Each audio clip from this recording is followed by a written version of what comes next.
Lojpa Ramvilas party के एक तरफा सोच से आहत होकर लोजपा के प्रदेश उपाध्यक्ष राकेश रोशन ने पार्टी से इस्तीफा दे दिया है।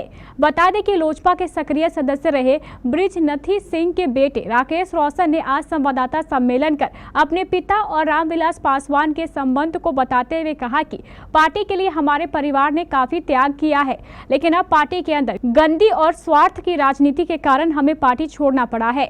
आगे कहा कि 5 दिसंबर को होने वाले एमएलसी चुनाव में तिरहुत से अपनी ताकत दिखाएंगे।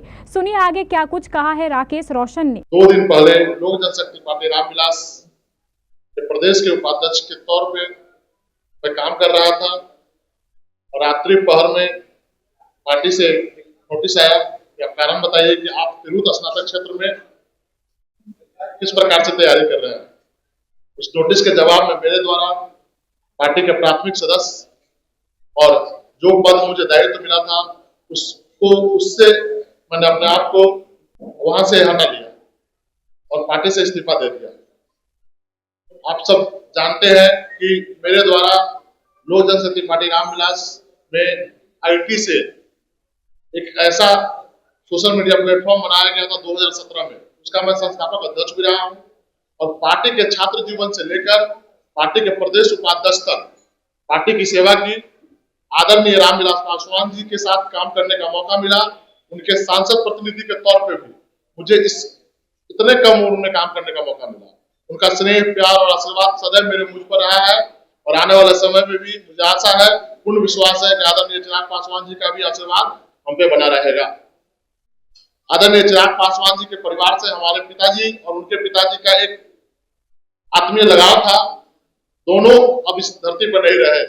मेरे पिताजी वीर बृजनाथी सिंह हमेशा से आदरणीय रामविलास पासवान के पद चिन्हों पर उन्होंने आदरणीय रामविलास पासवान जी के साथ मिलकर कंधे से कंधा मिलाकर इस पार्टी की स्थापना की थी। और उसके बाद जब पार्टी टूट गई, उससे पहले भी 2017 में हम पार्टी के प्राथमिक सदस्य बने और आईटी सेल जैसे संगठन को खड़ा करके चिराग पासवान जी को मजबूत करने का काम किया।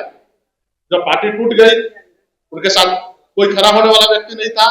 तब 2021 में हम लोगों ने बिहार फर्स्ट की यात्रा के माध्यम से पार्टी को मजबूत किया और आज का दौर है कि हमारी पार्टी स्वर्णिम काल में चल रही है। गठबंधन की राजनीति के तहत हमारे तमाम कार्यकर्ताओं को पीड़ा सहने को मिल रहा है। जैसे आप देख सकते हैं, रुपौली का विधानसभा चुनाव हमारे शंकर सिंह जी हमारे पार्टी के 45,000 मत लेकर आए थे।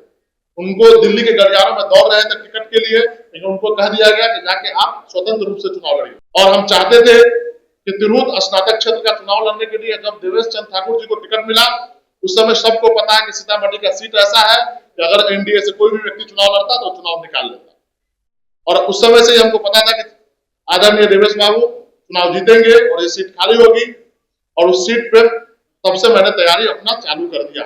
तैयारी के माध्यम से सीतामढ़ी, शिवहर, वैशाली, मुजफ्फरपुर तमाम जगहों पर मैंने मजबूत अपना पक्ष रखा और लोग जुड़ते चले गए।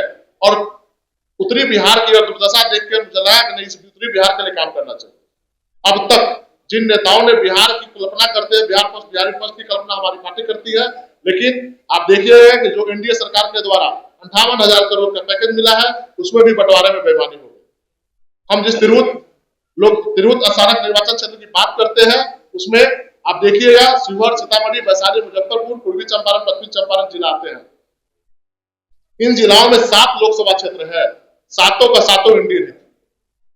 लेकिन जब एनडीए सरकार, भारत सरकार के द्वारा जो पैकेज दिया गया, उसमें बेईमानी की गई। और उत्तरी बिहार में मुजफ्फरपुर एक औद्योगिक क्षेत्र है। हम चाहते हैं कि मुजफ्फरपुर का विकास हो। एयरपोर्ट मुजफ्फरपुर में बनना चाहिए था, उसको खींचकर मिथिलांचल में ले जाया गया। कहीं न कहीं राजनीति के दौर में जो लोग ताकतवर है, अपने क्षेत्र का विकास के प्रति सजग रहते हैं। जैसे आप देखिए आदरणीय मुख्यमंत्री नीतीश कुमार सही मायने में विकास पुरुष है, लेकिन आप देखिएगा दक्षिणी बिहार के रूप में गया, राजगीर और नालंदा का विकास हो और संपूर्ण बिहार का विकास हो।